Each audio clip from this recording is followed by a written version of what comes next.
The improvements are obvious. This is what the old bridge on Pollard Hill Road looked like back in February. And now, 9 months later, here's the new bridge. A lot of cars, trucks, and buses cross this bridge in the town of Maine every day.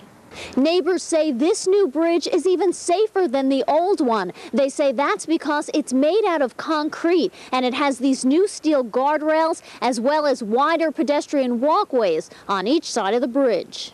I think it'll be great for the whole community because it's used so much. If you lived down here, you'd see how much traffic was on the bridge.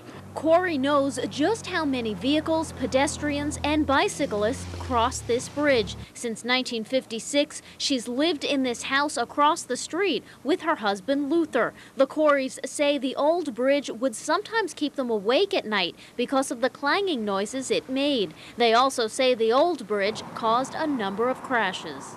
Safety is a big factor as far as I'm concerned because I witnessed at least 2 or 3 accidents myself before this bridge was put in, and now I feel that should not happen.